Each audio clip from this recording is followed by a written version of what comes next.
Hey Edmonton, it's Haroon. We're here with YEGnation. We're here with Alison Poste in Ward 4. She's here, she wants to represent you, and she's going to tell us a little bit about herself. It's nice to meet you. Very nice to meet you, Haroon. Awesome. Thank you so much for having me. For sure.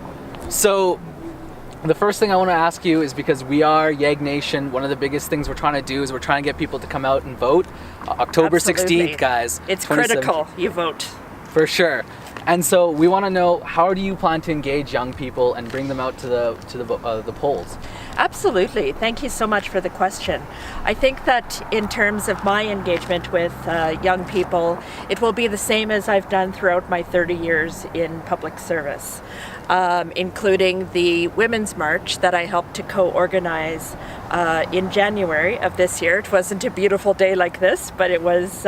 We managed to bring out 4,000 people.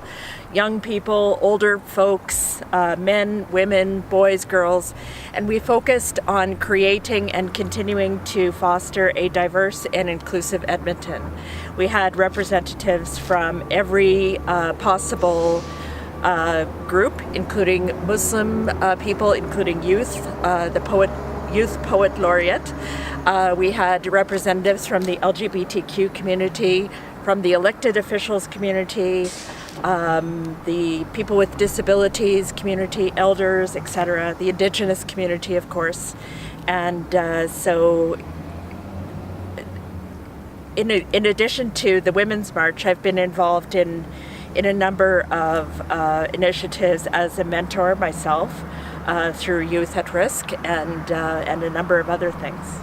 You know, I was going to ask you about how you were planning on getting more women and different get cultural diversity into, Edmonton politics, but I think you already answered that for everyone. Yeah. I think certainly the Women's March was a major part of that. What we need to continue to do is to engage those voices, those diverse voices, and the voices that make Edmonton so great, and I'll be so proud to represent, particularly in Ward 4, that has such a wonderful range of diverse ethnic communities and people with diverse background and experience. I look forward to that very much.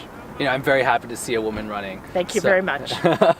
All right, so moving forward, I actually don't know what the issues are in Ward 4, and a lot of our viewers, they may be from Ward 4 but not know, and I'm glad you're watching because this is how you find out. That's right. So if you'd like to summarize what you think are the major topics and what your platform in particular is and how you want to address those. Absolutely. My platform is very much focused and primarily focused on job growth and economic development in Ward 4. Of particular note is our Edmonton Energy and Technology Park. Focus on technology, which we are hoping to get off the ground. I believe we need to focus on innovation and move away from the reliance on the energy sector and towards some of what Edmonton is known for.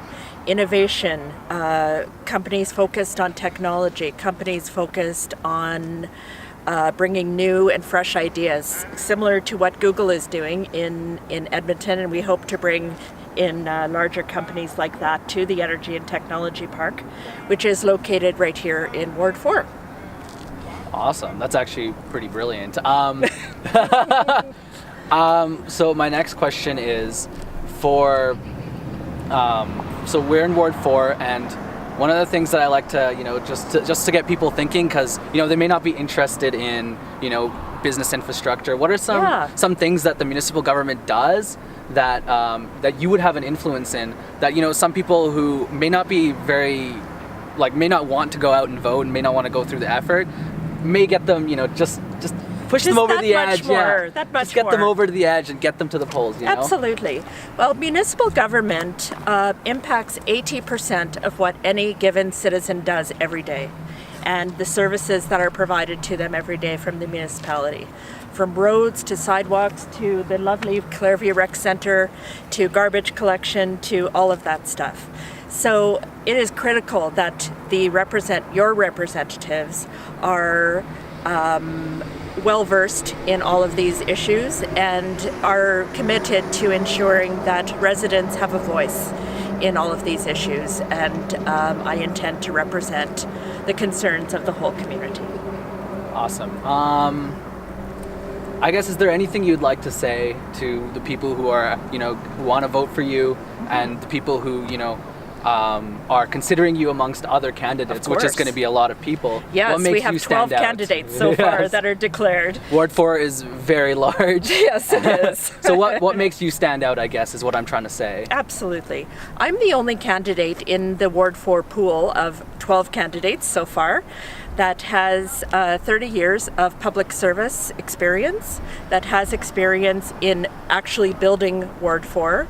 I was involved in the land development industry and was involved in doing the actual infrastructure, road design, planning, underground services, sewers, power lines, etc. For this area, for the Horse Hill area. I then moved to the Department of National Defense, and I was I did similar infrastructure design and road planning for the Energy and Technology Park, and the initial design and planning of that. I then moved to the field of emergency management, and my role was to help reestablish individuals, families, and small businesses that were affected by the 2013 flooding in southern Alberta. And then I also became a responder on the Fort McMurray fire. That's nice to hear, actually. Yeah. You're very involved, it seems. Absolutely. Is there anything you'd like to say to our viewers out there? I am looking forward to earning your vote, and I look forward to seeing you on the doors in Ward 4. All right, everybody. October 16th, 2017. Let's get out there. Let's vote. It's been a pleasure having this interview with you. Very nice to meet you, Haroon. Nice Thank to you meet you very as well. much for your time. Awesome.